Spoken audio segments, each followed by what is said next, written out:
मुसलमान। मैं हिंदू तू मुसलमान, है दोनों इंसान।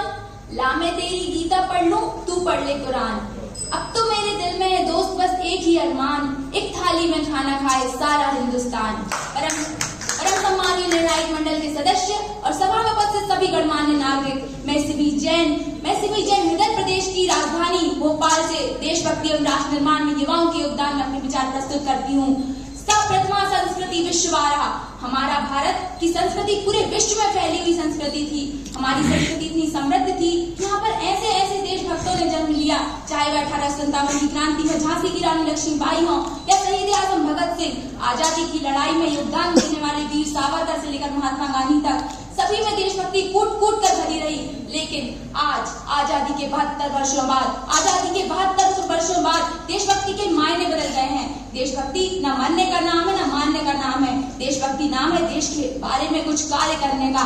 आज अगर मैं बात करूं कि भारत के वीर कौन है, तो भारत के वीर वो सारे युवा हैं जो आज राष्ट्र निर्माण में लगे हुए हैं। हम सभी जानते हैं कि भारत पूरे विश्व में सर्वाधिक युवा जनसंख्या वाला राज्य है। हमारे यहाँ 65% जनसंख्या युवा है, जो कि 28 से 29 वर्ष की आयु रखती है।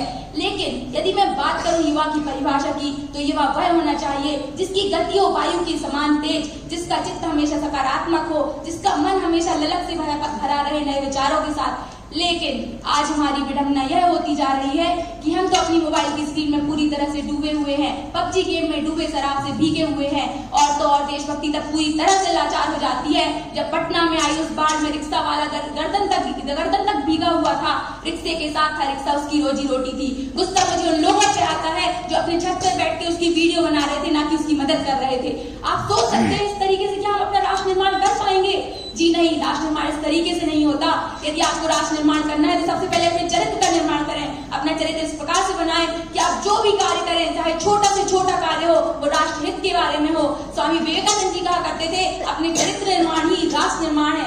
आपका चरित्र इस प्रकार से हो कि आपको कोई भड़काए आप बिल्कुल न भड़कें, बल्कि जो कोई अगर हमारे देश के बारे में एक शब्द कह दे तो हम उसके विरुद्ध हो जाएं। ऐसी हमें भावना होनी चाहिए, ऐसी हमें भावना होनी चाहिए। चाहे जो हो धर्म तुम्हारा, चाहे जो भी जाति हो, नहीं जी रहे देश में तो निश्चित अपराधी हो, तो निश्चित अपराधी हो। आज हम बैठकर क्यों बात कर रहे हैं युवाओं के बारे में? युवाओं की आज ज्यादा आवश्यकता क्यों है? क्योंकि अतीत गवाह है कि हमारे भारत में जितने भी अमूलचूल परिवर्तन हुए हैं, उसमें युवाओं की भागीदारी सबसे ज्यादा रही है।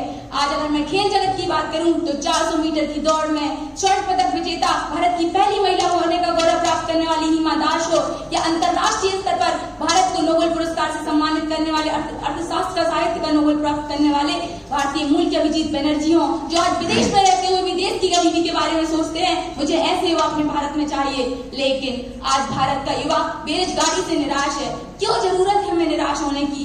युवा कभी भी बेरोजगारी से समस्या नहीं बन सकता, बल्कि युवा को बेरोजगारी का समाधान बनना चाहिए। उसे अपने कौशल का विकास करना चाहिए। क्यों हमारा ध्येय मात्र नौकरी पर जाकर सीमित होता है? हम अपने कौशल का विकास करें और उस कौशल को इतना समृद्ध बनाएं कि हम रोजगार के अवसर से करें। जो अशिक्षित हैं, जो अशिक्षित हैं, वो मात्र रोजगार के लायक होते हैं, ना कि हम अपने कौशल के विकास से इतनी अच्छी उम्मीदें तैयार कर सकते हैं जो कि विश्व अच्छे से देख सकता है। साथ ही साथ मैं बात करूंगी धर्म की, जिसने हमारे भारत को बहुत अच्छे सुंदर तरीके से सजाया। कहीं हरी चुनरी होती है तो कहीं लाल चुनरी होती है, लेकिन आज धर्म ने पूरी तरह से राष्ट्र को टूटने पर मजबूर किया है।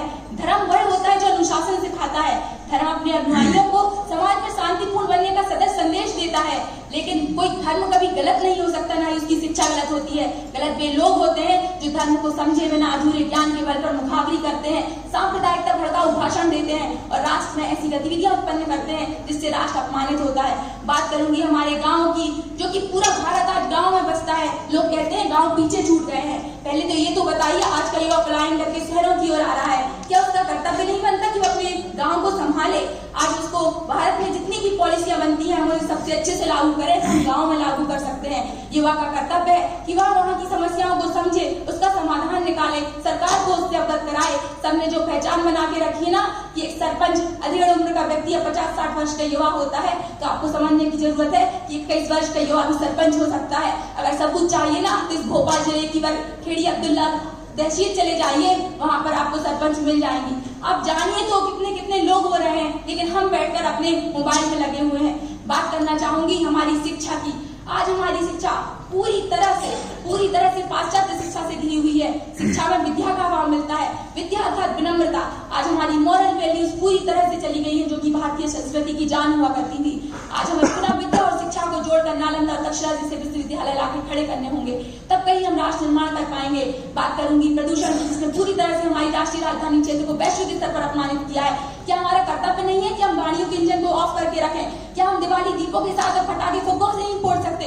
थोड़ी तो लायकता रखें, थोड़ी तो अपने देश के प्रति सभ्यता रखें। क्यों नहीं हम अपना राष्ट्र निर्माण कर सकते हैं? बात करना चाहूंगी हमारे देश के राजनीति की। आज अगर किसी से कहे ना कि राजनीति में आ जाओ, तो सामने वाला कह देता है नहीं राजनीति बुरी चीज है। लेकिन हम कभी यह क्यों नहीं सोचते कि हमारा बिजली का बिल हो, चाहे हमारी शिक्षा की नीतियां, MPPSC का एग्जाम कब होना है, UPSC का एग्जाम कब होना है, यह सभी निर्धारित करती है राजनीति। तो हम क्यों उससे विमुख जाते हैं? जब भी कुछ होता है तो मुंह में गुट्टा थूक के कहते हैं कि इस देश का कुछ नहीं हो सकता। क्यों नहीं हम राजनीति में जाते? युवा का कर्तव्य मात्र वोट देने तक सीमित नहीं होता, उसका कर्तव्य पार्लियामेंट में जाकर बैठना भी होता है। युवा रैली में जाता है, मतदान देता है, लेकिन वह अपने देश हित के लिए अपनी पॉलिसी मेकर नहीं बनना चाहता।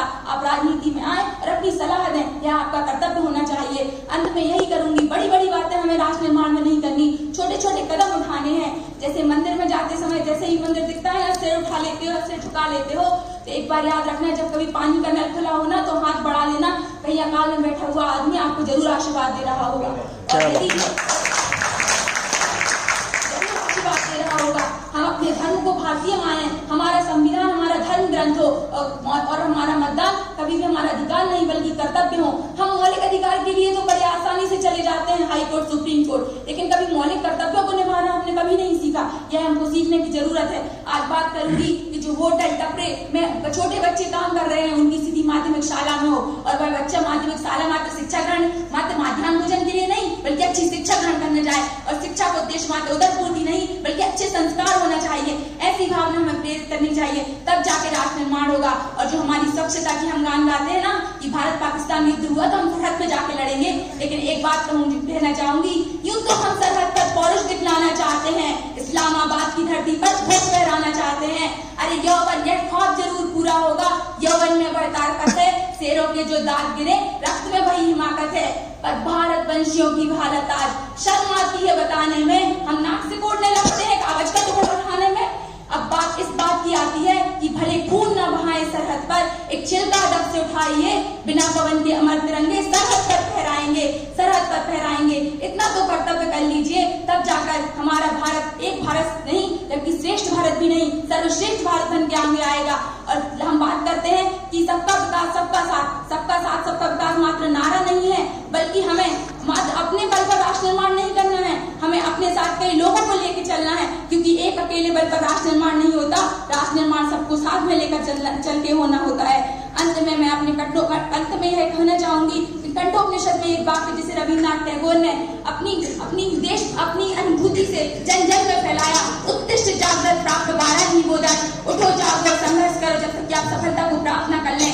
आज हर युवा का कर्तव्य होना चाहिए कि वह अपने दिन को इतना समृद्ध बनाए, इतना पूरी परिपूर्णता से बनाए कि उसका जीवन उस सफलता को दिन ब दिन प्रतिदिन बढ़ाने में बन जाए। तब आप जानेंगे एक ऐसा भारत बन के तैयार होगा जो मैं आप हम सभी चाहते हैं। और इस तरीके से किया गया राष्ट्र निर्माण लंबे वर्षों, कई अरबों वर्षों तक चलेगा। हम सब में ऐसी भावना होनी चाहिए। अंत में 2 लाइनें कहूंगी जो मुझे अभिमन्यु की बहुत ही पसंद आती हैं। हिम्मत से हारना, लेकिन कभी हिम्मत मत हारना। जय हिंद, जय भारत।